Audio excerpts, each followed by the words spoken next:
Parfait, merci. Donc, je transfère, j'enlève la musique et tout ce que vous allez dire va être entendu dans la conférence. Merci. Merci. Recording in progress.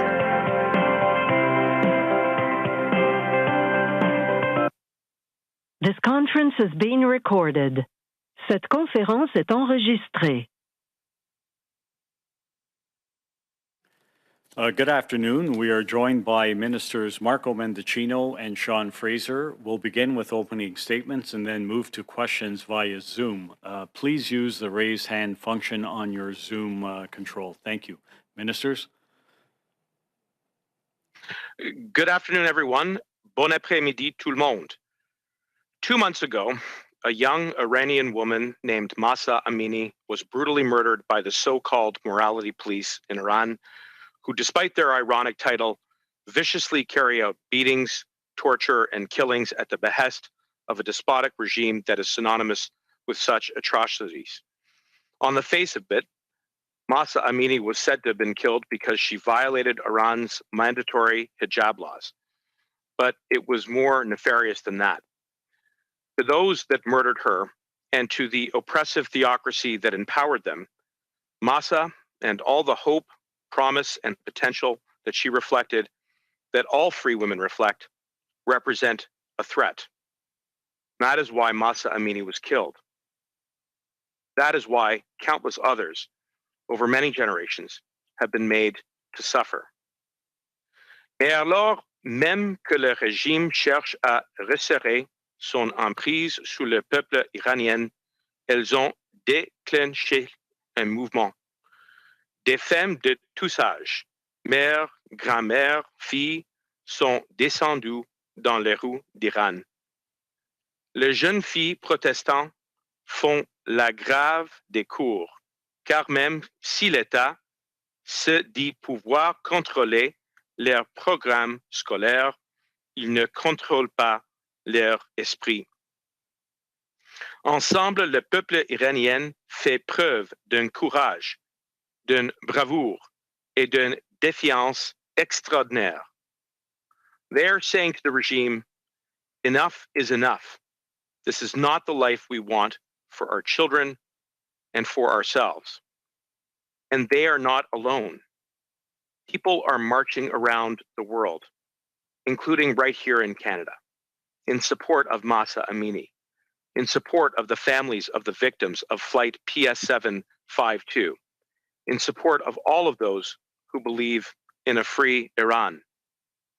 For the past number of weeks, I've had the privilege of demonstrating alongside members of the Iranian Canadian community, and I've listened to the calls that our government needs to do more. This is a regime that has killed its own citizens. This is a regime that has also killed our citizens. Day and every day, we hold in our hearts the 55 Canadians, 33 permanent residents, and 88 other innocent lives who were brutally murdered when Flight PS752 was shot out of the sky over 2 years ago. C'est un régime qui a tué ses propres citoyennes et citoyens. C'est un régime qui a aussi tué nos citoyennes et citoyens. Nous sommes également aux côtés des femmes courageuses d'Iran qui font entendre leur voix et exigent du changement. Au cours des derniers mois, nous avons renforcé les mesures contre le régime iranien qui sont déjà parmi les plus sévères au monde. Now, we're taking another major step in holding the Iranian regime accountable. Canada is officially making good on its commitment to designate the Islamic Republic of Iran as a regime that has engaged in gross human rights violations and terrorism. This means that the senior echelons of the Iranian regime, the decision makers, the power brokers, the henchmen, those who are most responsible, will be rendered inadmissible to Canada permanently. This means that the architects of oppression, including members of the Islamic Revolutionary Guard Corps, will never set foot in Canada again. Le Canada tient officiellement son engagement de désigner la République islamique d'Iran comme un régime qui s'est livré à des graves violations des droits de la personne et au terrorisme. Cela signifie que les échelons supérieurs du régime iranien, les décideurs, les courtiers en pouvoir, les hommes de main, ceux qui sont les plus responsables seront interdits d'entrer au Canada de façon permanente. Cela signifie que ces architectes de l'oppression, y compris les membres du corps de gardiens de la révolution islamique, ne mettront plus jamais les pieds au Canada. By senior officials, we're talking about heads of state, members of the cabinet, ambassadors and senior diplomats, members of the judiciary, senior military and intelligence officials, and other senior public servants who wantonly violated human rights and support terrorism. It's also important to underscore that current and former senior officials who were found to be here in Canada may be investigated and removed from the country. And Minister Fraser will have more to say about this. Today's action builds on a series of ongoing sanctions previously imposed, including at the UN and here at home. Global Affairs continues to sanction individuals under CIMA, enabling us to seize and freeze assets and proceeds that could be used to support the regime. Minister Joly is working with her counterparts to coordinate a campaign of like-minded countries, and High Commissioner Goodale is advancing the work of seeking justice on behalf of the families of PS 752. Cette désignation s'inscrit dans le cadre d'efforts plus larges de notre gouvernement pour tenir le régime iranien et le CGRI responsables de leurs crimes. Au cours des dernières semaines, nous avons annoncé des sanctions contre un large éventail de personnes et d'entités liées au régime. We continue to advance legislation like Bill S8 that will make anyone subject to sanctions automatically inadmissible to Canada. Finally, we know that sanctions are only as strong as our capacity to implement them, which is why we are enhancing resources on the front lines with $76 million for law enforcement agencies so we can move more quickly in seizing assets, gathering evidence, and more. Nous investons 66 millions de dollars pour aider nos organismes chargés de l'application de la loi à agir rapidement, entre autres, pour saisir des biens et recueillir des preuves. Using those funds to recruit up to 30 new police officers and public servants, significantly boosting the RCMP's capacity to investigate, lay charges, and take action against those who are responsible with the enforcement of the law. Beyond our borders, this funding will ensure that Canada can crack down on those who evade sanctions and help the RCMP broaden and deepen its relationship with international partners to ensure that those who are sanctioned have nowhere to hide. It will also support work that is being done by Global Affairs and a variety of others across government. Plus important encore, cet investissement donne au Canada plus de mordants pour appliquer les nouveaux pouvoirs introduits cette année qui permettent la saisie, la confiscation, la disposition et la redistribution des actifs des personnes sanctionnées. Le Canada est le premier pays de G7 à prendre des mesures aussi fermes. Ces mesures aideront à mettre en œuvre les sanctions que nous avons déjà annoncées, jetteront les bases d'une application plus poussée et enverront un message clair. Personne ne peut utiliser le Canada comme refuge, tant pour lui-même que pour les biens qu'il a volés. En conclusion, je tiens à saluer toutes celles et ceux qui, en Iran, au Canada et dans le monde entier, continuent d'exiger du changement. Nous sommes avec vous et nous agissons. Canada is using all of the tools at our disposal to hold the regime to account while taking action here at home. And our message to the Iranian regime and its henchmen is clear: you are not welcome in Canada. And to the women and to the protesters, both here and abroad, we stand with you. Thank you. Merci. Et maintenant, je vais passer la parole à la ministre Fraser.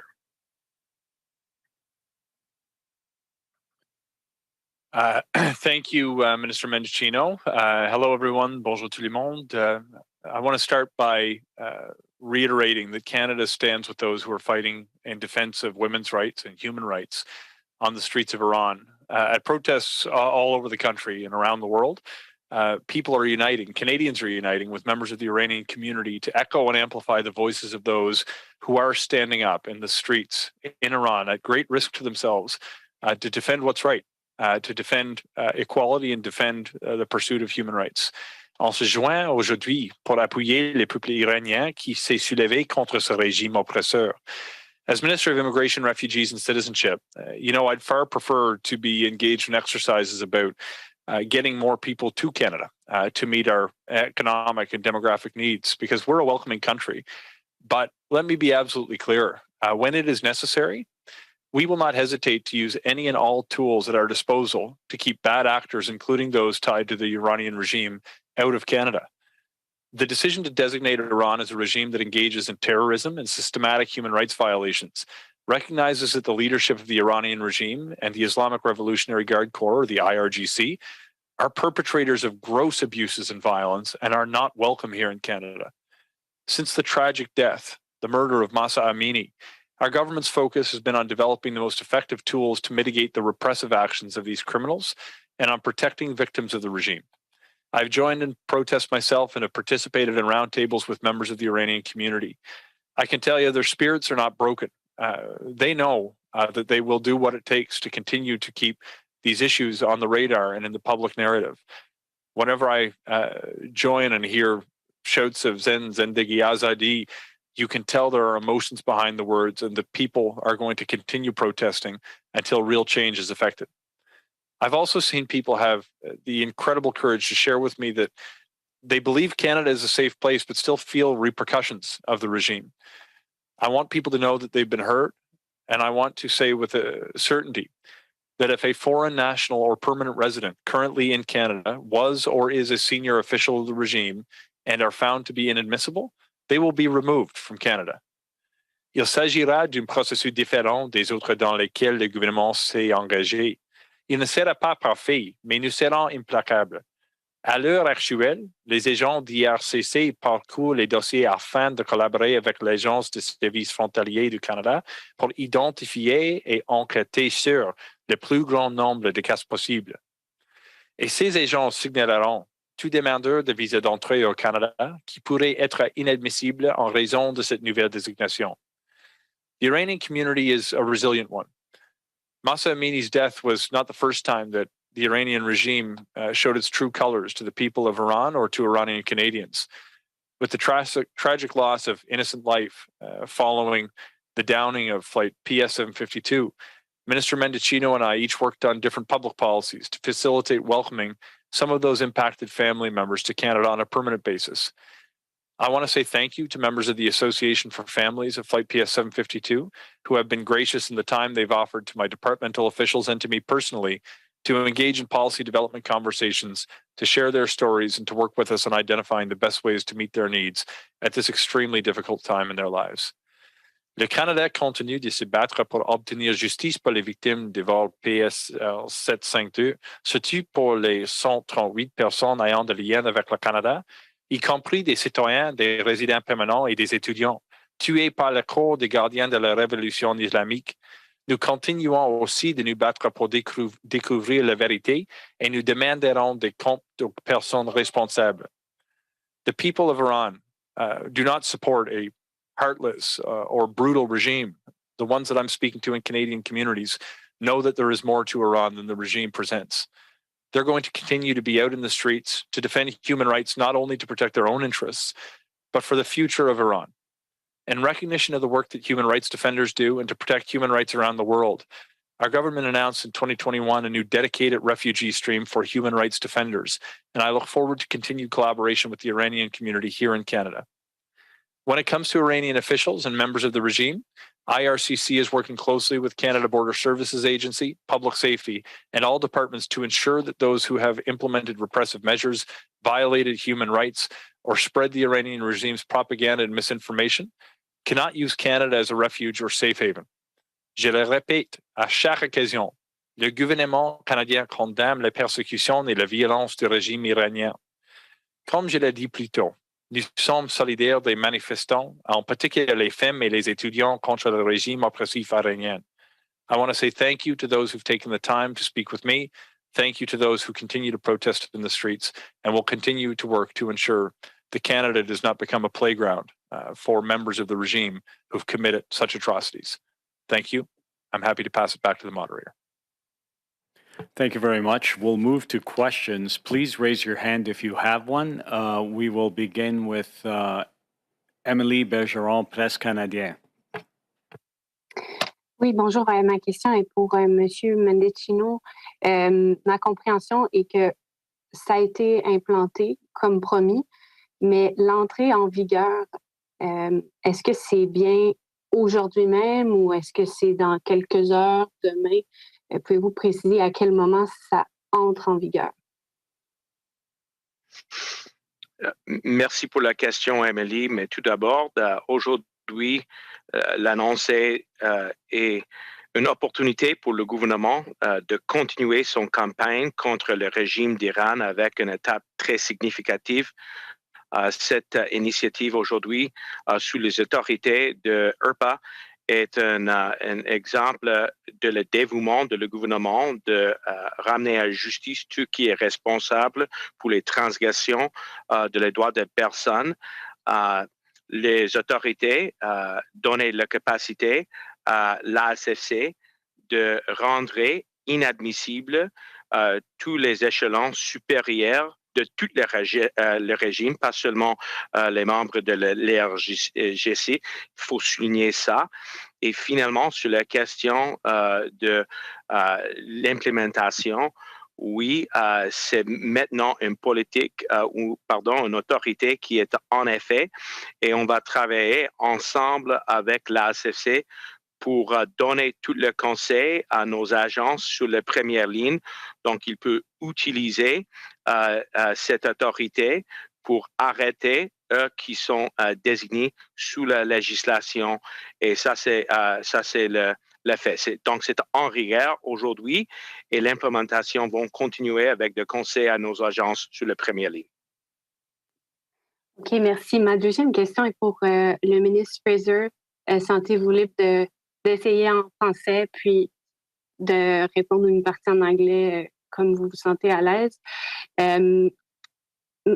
On savait déjà que ça allait être implanté en vertu d'une des dispositions là, qui est les plus sévères, sinon la plus sévère en matière d'immigration.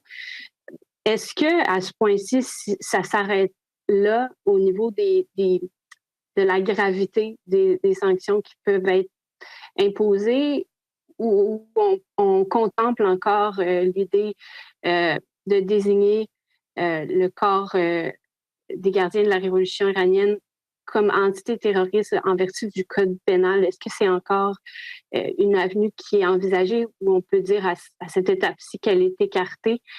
Et M. Mendicino, si vous avez quelque chose à ajouter aussi là-dessus, libre à vous.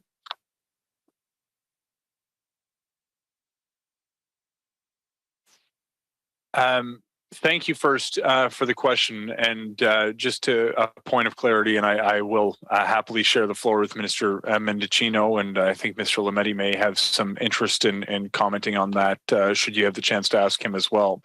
But today does not, in my view, accomplishes the main objective that I've been hearing from the community, which is to use whatever strategy is necessary to ensure that bad actors tied to the regime who are complicit in acts of terrorism or systematic human rights violations are not permitted entry to Canada. That will be effectively the case now that these new measures have been implemented. One of the pieces of commentary that Minister Lametti alluded to during a previous announcement where Minister Mendicino and I both had the privilege to join him was to point out that there are real-world examples of individuals who could potentially be caught by an IRGC listing under the Criminal Code who are not actually complicit as a result of their being conscripted and subsequently deserting the IRGC. We have real-world examples that I've heard from colleagues who sit in Parliament of family members who are active objectors and human rights defenders or advocates that protest against the regime who would be caught by the very blunt instrument that the criminal power would represent when it comes to designating as a terror entity. What we've been able to do with this very specific power is to render inadmissible senior officials from the regime for their acts of terrorism, systematic human rights violations, not only to the IRGC, but to those who may be complicit more broadly with the activities as senior officials across the regime. My view is that this is going to accomplish the main objective that I've heard from members of the Iranian Canadian community, which is to ensure that these bad actors are not permitted entry into Canada. I won't give a signal as to what decisions may yet to be taken by other ministers, but from my perspective, this was the right tool for this moment and achieves the outcome that I've been hearing loud and clear from the Iranian Canadian community they had a desire to see from the federal government. Thank you. We'll ask one more time. If there's anybody on the call that would like to ask a question, please raise their hand.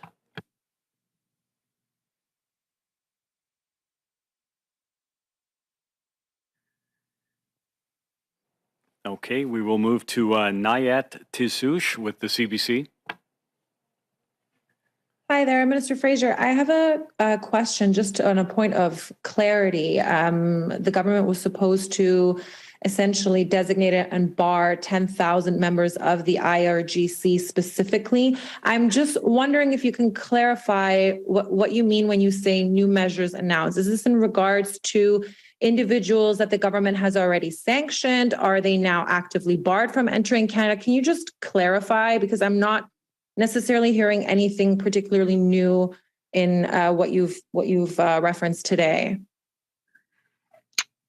I'm happy to take a crack at that, Nahayat, and then pass over to Minister Fraser, since CBSA has provided the package of the evidence and information on which the authority under the Immigration and Refugee Protection Act is being exercised, which is an authority that falls to this office. And then Mr. Fraser can add some additional contours around the public policy. But what is being announced today, for clarity, is that our commitment, which we announced about a month ago, to use this authority under IRPA has now been exercised on the basis of a case that has been presented to me and to my office from the Canada Border Service agencies, which lays out a variety of examples of the gross human rights violations and acts of terror which the Iranian regime has become notorious for over the last number of years.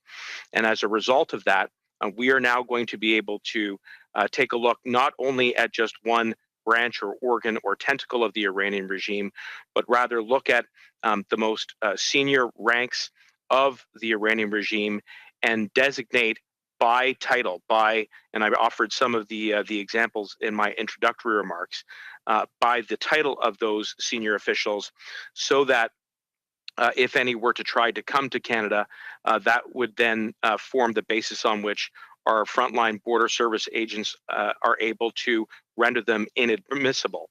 And this is a very powerful tool. It has only been used on 9 previous occasions for the most egregious examples of gross human rights violations. And it is precisely because we're not just looking at one branch, but rather the entirety of the regime, that this is a watershed moment. that its invocation as of this moment, which will be implemented in the coming days, to be clear. And I know there was a question earlier in the session today about exactly when this takes effect. We're working very closely with CBSA to ensure that they have the field advice through operational bulletins to exercise their discretion at the border as quickly as possible.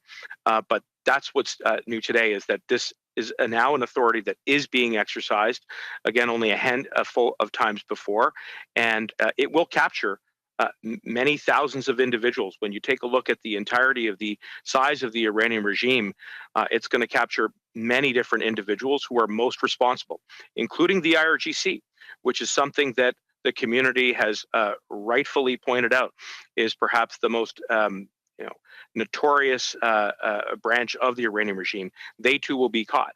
And so I'll stop there and turn it over to Minister Fraser to see if he wishes to add anything further. Certainly. Look, thank you very much for the question. So to be clear, what Minister Mendicino announced today, which is new, is that the designation is in effect. We had described previously our intent to use this rarely used authority included in the legislation, and as of the announcement today, the measure has now been implemented. Just to provide a little bit of clarity for pieces of the question that you've put to us, the number 10,000 is an estimate that we had used previously. The inadmissibility will be tied to a person's role within the regime. And senior officials across, whether they are heads of state, members of cabinet, members of the judiciary, senior public servants, ambassadors, diplomatic officials, or otherwise, will be rendered inadmissible as a result of this decision. If the number, as a result of these definitions, is broader than 10,000, then so be it. We are focused on those who are complicit in the activities of the regime that are tied, obviously, to gross human rights violations. To add a little more clarity, you mentioned sanctions that were previously in effect. Where an individual has been sanctioned for gross human rights violations, they are inadmissible to Canada. There are other sanctions that we have lobbied against members of the regime, and as a result of a pending legislative change, they too will be rendered inadmissible by operation of law. I hope this was able to provide a little bit of clarity on what is new today and the nuance around the specific numbers that you've asked about. Thank you. Minister, may I just do a follow-up on that point? So does that mean that as of today, regime officials, regime associates will not be able to enter Canada? If so, I know that you're aware the Iranian community has raised concerns, and there are certainly reports in regards to sort of the top echelon of IRGC members being able to travel with false names and with different passports. Is that something that you're aware of? How are you addressing that? We are aware of that concern. And that is precisely why we are adding significantly to the resources of the RCMP and other agencies within the public safety community and the global affairs community to make sure that we are enforcing not only the provisions of this sparingly used authority under IRPA, which obviously can put in its crosshairs as it will the IRGC, but all of the branches of the Iranian regime, so as to be sure that Canada can never be used as a backyard for proliferating transgressions of human rights or terrorism. But equally, and this is an important point, to those who may have found their way in Canada, we will be ensuring that we are exhausting all authorities under the law through the independence of our law enforcement agencies to hold them accountable. And there are a wide range of consequences. It could be that they face deportation. It could be that they face criminal process. It could be that they face other consequences under the law. The most important point that we need to communicate to them is that you will not escape accountability. You will not escape the law. There will be consequences if you have supported the Iranian regime. And that is precisely why we are making this important landmark announcement today, is to be sure that we are leaving no stone unturned to achieve that goal so that we can stand up for human rights in Iran. Because as you've heard both me and my colleague, Minister Fraser, today, we know what's at stake. We've met with senior members of the Iranian Canadian community here, and the anxiety is impossible to express in this call or in any conversation. It's profoundly felt. And so we will make sure that we continue to do everything in our power to hold them accountable. Thank you, Minister. Just sorry, one follow-up. With all due respect, that didn't exactly answer my question in regards to when regime associate will actually be banned from Iran, from Canada, sorry. Yeah, so this is a question that's been raised now on a couple of occasions. The authority is now in effect. So the moment at which I've been presented with a file from the Canada Border Services Agency and formed the opinion that there are reasonable grounds to believe that the regime has committed gross acts of human rights violations and terrorist activities, that allows us then to rely on the report. What is occurring today and going forward is the implementation of that authority on the ground. And so with the cooperation of the CBSA and other partners within the public safety community, we're hoping to have that advice out to border service agencies as quickly as possible. I would expect that they will be in hand of that advice within hours today and at the very latest tomorrow, which means that beginning tomorrow, we expect that they will be able to ensure that that there are individuals who attempt to come into Canada are rendered inadmissible, as well as those who are abroad who may try to use Canada as a safe haven. Thank you, Minister. I appreciate that. Thank you. We'll move to Marisha Bott-Johnson with Radio Canada, please. Bonjour. Je comprends que l'annonce d'aujourd'hui, elle est principalement pour les sanctions envers les gens qui sont coupables des droits humains, mais ça s'inscrit justement dans la lutte des femmes iraniennes, comme vous disiez. Notre question, c'était que comment est-ce que vous allez être sûr que l'aide aux militantes iraniennes va être là, surtout pour venir au Canada, alors qu'on voit à travers des reportages médiatiques, dont les nôtres, là, on a encore de la difficulté à faire venir des militantes féministes de pays où on est déjà engagé depuis plusieurs années, comme l'Afghanistan. Comment on peut aller directement aider les femmes à se sortir du régime iranien? Mais c'est une très importante question et je vous remercie pour le. Écoute, ça c'est exactement la priorité de nos collègues, la ministre Joly, le ministre Sejan, qui maintenant sont en train de travailler en collaboration avec tous nos alliés dans tout le monde, eux qui partageaient les valeurs démocratiques, eux qui partageaient le respect pour les droits des personnes. Et c'est la ministre Joly qui coordonnait les réponses internationales avec le ministre Sejan pour chercher des solutions concrètes pour envoyer d'aide pour protéger les droits des personnes et particulièrement les femmes qui sont sur le roue maintenant pour manifester pour ces droits. C'est pas facile.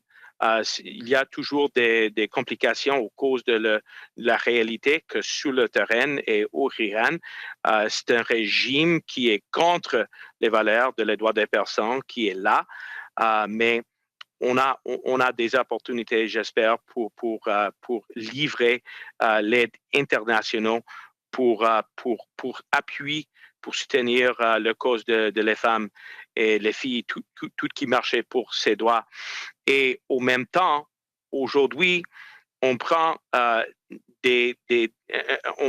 décision qui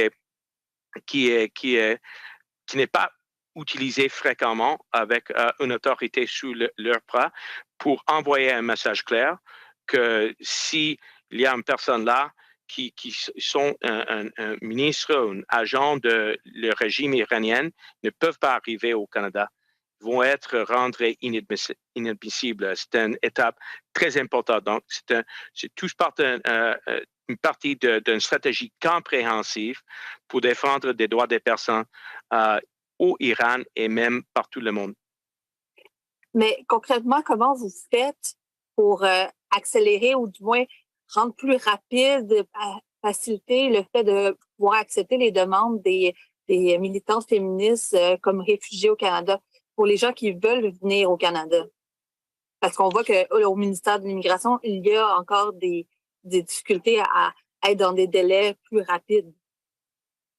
Sur la question des réfugiés et des autres parcours pour accueillir les défenseurs des droits des personnes ou même des autres vulnérables personnes, je vais passer la parole à la ministre Fraser. Merci pour la question. Et c'est essentiel de comprendre que le Canada est le pays dans le monde avec le plus grand nombre des réfugiés pour les 3 ans passés. Et juste l'année passée et les 2 années passées, le Canada a accueilli plus de 33% de le total pour le monde. Canada is the world leader when it comes to refugee resettlement. We do this at a larger scale than anyone. And when I say we've welcomed more than anyone in each of the last 3 years, that is not on a per capita basis.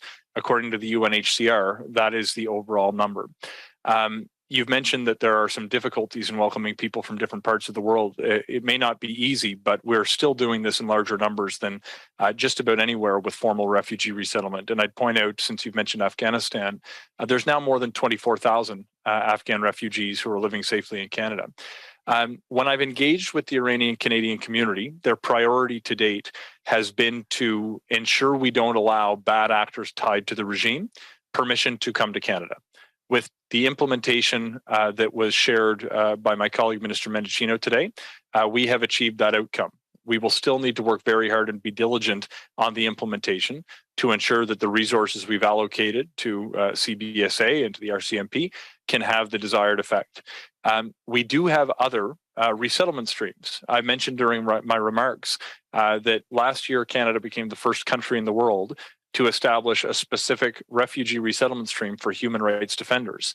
We also work with partners around the world to protect people, not just on the basis of their defense of human rights, but also on their vulnerability.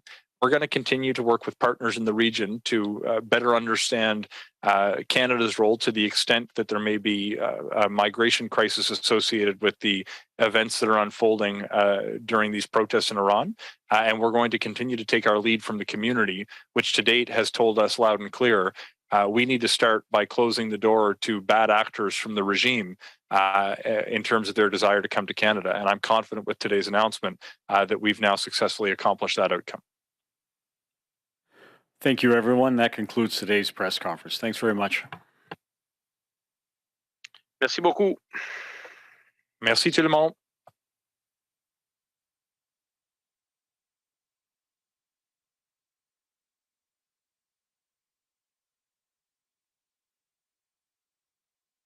Recording stopped.